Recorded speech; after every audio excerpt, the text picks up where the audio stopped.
पछिको कांग्रेसको मार्गचित्र भावी प्रधानमन्त्री कांग्रेसकै आलो पालो पनि हुन सक्छ। तीन दलको निर्णय गठबन्धन कायम राख्दै विचार मिल्नेसँग एकता गर्ने। सिट बाँडफाँड अघि मोर्चाको तयारीमा 4 दल। सिंहदरबारमा 5 दलका नेताहरू एकजुट। पार्टी एकताका लागि संयोजन समिति गठन। चुनाव चिन्ह एउटै राख्ने। संसदको एउटा फेक न्यूज जुन नेपाल हुँदै भारतसम्म फैलियो। अन्ततः प्रचण्ड र देउबा आलोपालो प्रधानमन्त्री। अन्ततः एमाले अध्यक्ष केपी शर्मा ओलीको अहंकार र घमण्डका कारण देउबा प्रचण्ड र माधव कुमार नेपाल वामदेव गौतम मिल्न असहमत। हल्लियो ओलीको मुटु। इमानदार गभर्नर अधिकारीलाई हटाउन सत्ता पक्षको बलजप्ती। फेरि बढ्न थाल्यो नेपालमा कोरोना संक्रमितको संख्या। बढ्दै कोरोना संक्रमण मारमा स्वास्थ्य कर्मी र विद्यार्थी।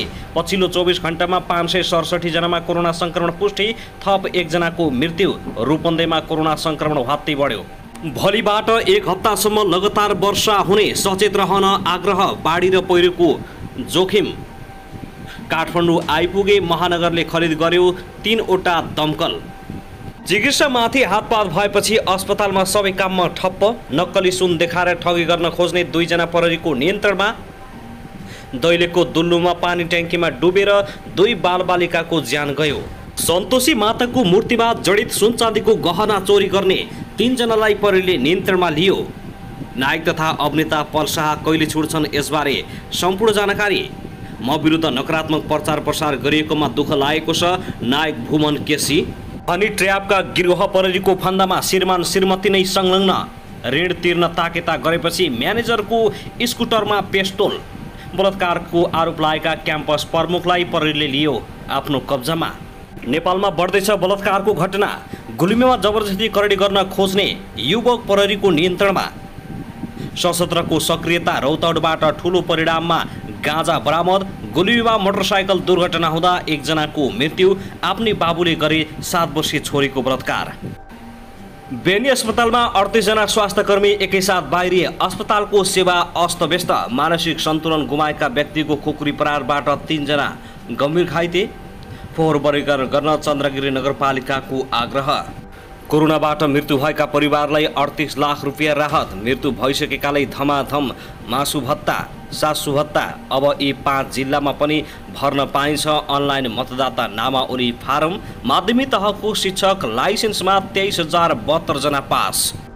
र नायक तथा अभिनेता पल शाहबारे ठुलो खबर। यसबारे पनि जानकारी। एसीको रिजल्ट कहिले आउँदैछ? के कति पास भए त?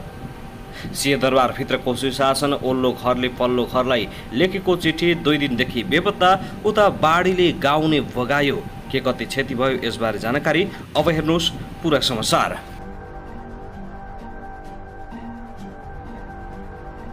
दर्शक नमस्कार। युट्युब च्यानल नेपाली खबर मिडियामा तपाईहरूलाई हार्दिक स्वागत छ। यदि हाम्रो च्यानललाई अहिलेसम्म सब्स्क्राइब गर्नुभएको छैन भने सब्स्क्राइब गरी नजिक रहेको बेल आइकन दबाई हामीसँग जोडिनुहोला। दर्शकवृन्द सदा झै आज पनि हामी तपाईँहरूमाझ देशभरका विभिन्न खबरका साथ उपस्थित भइसकेका छौँ। यो भिडियोलाई अन्तिमसम्म हेरी हामी साथ दिनुहोला। दर्शकवृन्द हाम्रो मेहनतको लागि एउटा सानो लाइक गर्न भने नभुल्नुहोला। कहाँदेखि हेर्दै हुनुहुन्छ के भन्न चाहनुहुन्छ तपाईँको मनमा लागेका प्रतिक्रिया अवश्य पनि कमेन्ट गर्न नभुल्नुहोला। दर्शकवृन्द के तपाईँ हाम्रो च्यानलमा नियमित श्रोता हुनुहुन्छ? यदि नियमित हुनुहुन्छ भने तल कमेन्ट बक्समा नियमित अथवा रेगुलर लेख्नुहोस्। यदि तपाईँ नयाँ हुनुहुन्छ भने सब्स्क्राइब गरी जोडिनुहोस् ताकि नयाँ अपडेटका साथ हामी तपाईँहरूमा छलफल उपस्थित हुने गर्दछौँ। हाम्रा अपडेटहरू तपाईँहरूलाई के कस्तो लागिरहेका छन् सल्लाह सुझाव प्रतिक्रिया कमेन्ट बक्समा छोड्न नभुल्नुहोला। दर्शकवृन्द आउनुहोस् आजको पहिलो खबरतर्फ लागौ। पुनर्वास नगरपालिका 2 अमरैयाका मानसिक सन्तुलन बिग्रेका टेके सार्कीले खुकुरी प्रहार गर्दा मंगलबार 3 जना गम्भीर घाइते भएका छन्। जिल्ला प्रहरी कार्यालय कञ्चनपुरका प्रहरी नायब उपरीक्षक चक्रबहादुर शाहका अनुसार खुकुरी प्रहारबाट स्थानीय 45 वर्षीय धनसरा रावत, 38 वर्षीय मधु महता र 47 वर्षीय वीरसिंह राणा घाइते भएका हुन्। खुकुरी प्रहारबाट घाइतेहरूको टाउको र छातीमा गहिरो चोट लागेको छ। घाइते 3 जनाको स्थानीय बीएम पोलिक्लिनिकमा उपचार भइरहेको छ। खुकुरी प्रहार गर्ने सार्कीलाई प्रहरीले नियन्त्रणमा लिएको छ। मानसिक सन्तुलन गुमाएका सार्कीले गाउँमा नाङ्गो खुकुरी नचाउँदै हिँड्न थालेपछि उनलाई नियन्त्रण गर्ने क्रममा 3 जना माथि खुकुरी प्रहार गरिएको बताइएको छ। दर्शकबिन त्यसैगरी आउनुहोस् अब अर्को खबरतर्फ लागौं। वर्तमान सत्ता गठबन्धनमा रहेका वामपन्थी दलहरूबीच गठबन्धनलाई कायम राख्दै आगामी निर्वाचनमा कसरी प्रस्तुत हुने भन्ने बारेमा छलफल भइरहेको छ। सिंहदरबार स्थित नेकपा माओवादी केन्द्रको संसदीय दलको कार्यालयमा हिजो भएको सो छलफलमा गठबन्धनभित्रका वाम पार्टी बीचको एकतामा बारेमा पनि छलफल भएको थियो। बैठकपछि माओवादी केन्द्रका अध्यक्ष पुष्पकमल दाहाल प्रचण्डले भने बैठकमा तत्कालीन नेपाल कम्युनिस्ट पार्टी नेकपाको सचिवालयका बहुमत सदस्य उपस्थित थियौं। आजको बैठकमा मुख्यतः निर्वाचनका सम्बन्धमा नेपाली कांग्रेस र नेकपा एमाले गरेको निर्णयका बारेमा छलफल भएको छ। वर्तमान गठबन्धनलाई निरन्तरता दिने बारेमा कसैको पनि विमति नरहेको उनले स्पष्ट पारेका छन्। तर गठबन्धनलाई अझ कसरी प्रभावकारी बनाउने भन्ने विषयमा कुराकानी भयो। उनले भने स्थानीय तह निर्वाचनका क्रममा गठबन्धन गरिएको र आगामी निर्वाचनमा त्यसलाई अझ प्रभावकारी बनाउने भन्ने बारेमा छलफल भएको छ। तत्कालीन नेकपा रहँदा आफूहरू एकै ठाउँमा भएको जनाउँदै उनले बैठकमा विचार मिल्नेहरूसँग एकता गरेर जाने विषयमा चर्चा भएको दावी बताएका छन्। हिजो नेकपामा हुँदा हामी एउटै पार्टीका थियौं। विचार मिल्नेहरूका बीचमा एकताको सम्भावनाका बारेमा पनि कुराकानी भयो। अध्यक्ष दाहालले भने तर यो गठबन्धनको विरुद्ध जाने भनेको होइन, गठबन्धन कायम राख्ने सल्लाह भएको छ। बैठकमा नेकपा एकीकृत समाजवादीका अध्यक्ष माधव कुमार नेपाल, झरनाथ खनाल, वामदेव गौतम, माओवादीका नेता नारायण श्रेष्ठ सहभागी थिए। तत्कालीन नेकपामा उनीहरू सचिवालय सदस्यका रूपमा रहेका थिए भने नेकपा एमाले अध्यक्षलाई मुटु हल्लिने झड्का दिइरहेका छन्। यसपालिको स्थानीय तहको निर्वाचनमा पराजय बेहोरेको एमाले समग्र निर्वाचनमा पनि निकै ठुलो हार बेहोर्ने सङ्केत देखिएको छ। दर्शकबिन त्यसैगरी आउनुहोस् अब कोरोना अपडेट बारे जानकारी गराउन चाहे। कोरोना भाइरसको संक्रमण एक सातादेखि फेरि उकालो लागेको छ। असार 26 गते पहिलो पटक 100 भन्दा बढी रहेको संक्रमितको संख्या सोमबारसम्म मंगलबारसम्म आइपुग्दा 550 पुगेको छ। असार 26 गते 121 मा संक्रमण र 688 सक्रिय संक्रमित रहेकोमा सोमबार सक्रिय संक्रमित 1776 पुगेका छन्। आइतबार र सोमबार संक्रमणका कारणले एक संक्रमितको मृत्यु समेत भएको छ। संक्रमण असार अन्तिमदेखि उकालो लाग्न थालेको छ। असार 27 गते 168, असार 28 गते 177, असार 29 गते 206, असार 30 गते 260, असार 31 गते 229, असार 32 गते 205 र साउन 1 गते 135 मा संक्रमण देखिएको थियो। साथै हिजो 2 गते 457 जनामा संक्रमण देखिएको थियो भने आज 550 मा कोरोना संक्रमण देखिन थालेको छ। 500 भन्दा बढी संक्रमित काठमाडौँमा पनि देखिन थालेका छन्। यसकारण पनि नेपालमा खतराको घण्टी बजेको विज्ञहरूले बताउन थालेका छन्। त्यसैगरी आउनुहोस् अब अर्को खबरतर्फ लागौं। सत्तारूढ 5 दलीय गठबन्धनमा चुनावी सिट बाँडफाँडको विषयमा मोटामोटी सहमति भएको छ। यद्यपि अनौपचारिक रूपमा भएको यो सहमतिलाई औपचारिकता दिन बाँकी छ। प्रत्यक्षतर्फ 165 सिट रहेको प्रतिनिधि सभा औपचारिक रूपमा सिट बाँडफाँडको टुङ्गो लागिसकेपछि निर्वाचनको मिति घोषणा गर्ने तयारी भइरहेको स्रोतले जनाएको छ। अब सत्ता गठबन्धनमा रहेका 5 दलका साथसाथै जसपा विभाजन भएका कारण उपेन्द्र यादव र डाबाबुराम भट्टराई दुई पक्षका लागि भिन्नै भाग लगाउने विषयमा पनि छलफल चलेको छ।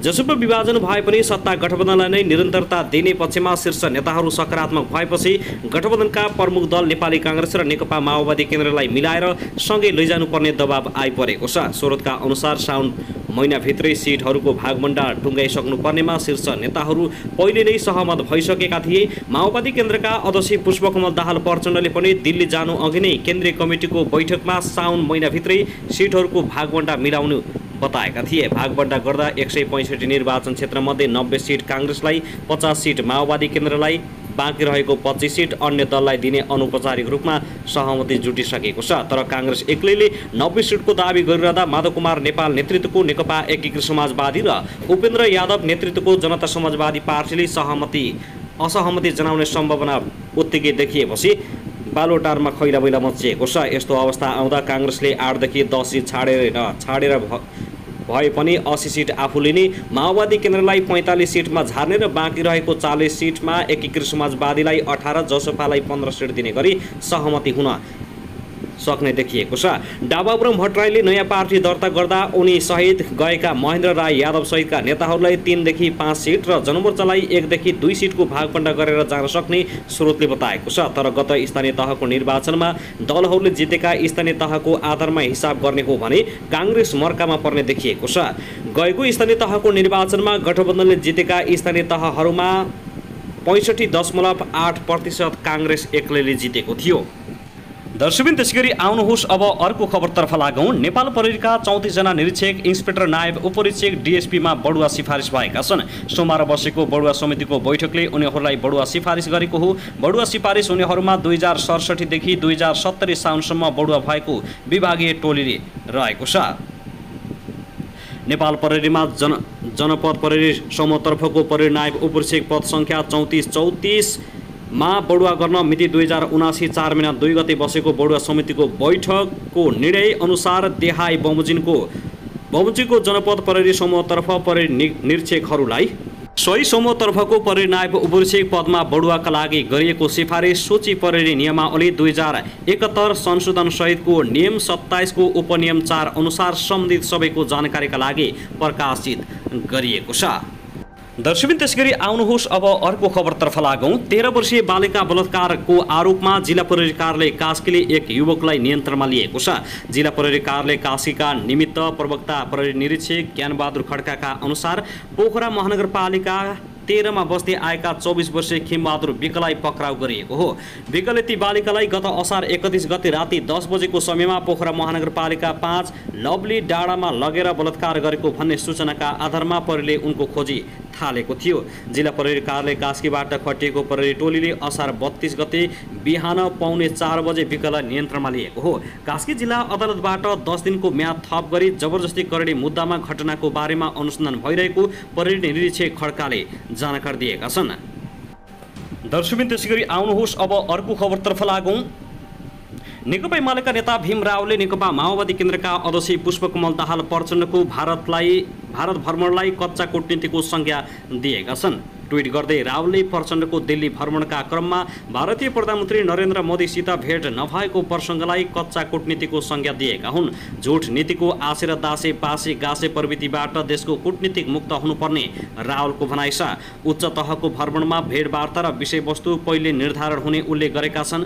उच्च तहको भेटवार्ता र विषयवस्तु पहिले निर्धारण हुन्छन्। पुष्पकमल दाहाल प्रचण्डको दिल्ली भ्रमणमा भारतीय परमसँग अन्तिममा भेट हुन सकेन भनी स्वयं प्रचण्डजीले भनेको सुन्यो। उनले लेखेका छन्, कति निरीह स्वाभिमानहीन र कच्चा कूटनीति। यस्तो प्रविधिबाट नेपालको राजनीति र कूटनीतिलाई जोगाउनुपर्छ। भारतीय काङ्ग्रेसको पछाडि लाग्दा भारतीय कम्युनिस्ट पार्टीको अवसान भएको भन्दै त्यसबाट नेपाली कम्युनिस्ट नेताले पाठ सिक्नुपर्ने सुझाव दिएका छन्।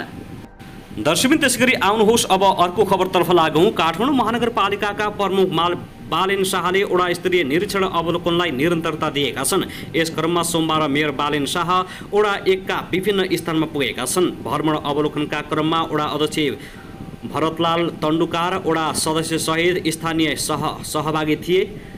कमल पोखरीबाट सुरु भएको निरीक्षण भगवान बहाल वडा कार्यालय सगै ढुङ्गेधारा वडा कार्यालय सगै रहेको नन्दी केशर बहाल नन्दी माध्यमिक विद्यालय, नारायण चौर, नन्दीकेश बगैँचा, नागपोखरी, हात्तीसार पुगिसकेको बताइएको छ। त्यसक्रममा पोखरी तथा ढुङ्गेधाराको अवस्था र सुधार, बहालमा रहेको करुणामयको प्रतिस्थापित मूर्ति, विद्यालयमा शौचालय, बगैँचाको दिगो व्यवस्थापन लगायत विषयमा कुराकानी भएको छ। भगवान बहालमा रहेको करुणामयको मूर्ति हराएर भेटिएपछि प्रतिस्थापना गरिएको हो। प्रतिस्थापना गर्नु अघि मूर्तिलाई छाउनी स्थित सङ्ग्रहालयमा राखिएको थियो। यसैगरी वडा कार्यालय भवनका लागि नन्दीकेशर बहाल पुनर्निर्माण गरेर माथिल्लो तला प्रयोग गर्न सक्ने सम्भावनाका विषयमा छलफल भएको छ। अवलोकनका क्रममा प्रमुख शाहले वडाबाट हुने काममा महानगरबाट पर्याप्त सहयोग हुने दाबी गरेका छन्। वडा अध्यक्ष श्रेष्ठले सरसफाइका लागि वडासँग पुग्ने जति जनशक्ति नभएको बताउँदै यसमा महानगरले सहयोग गर्नुपर्ने सुझाव दिएका छन्।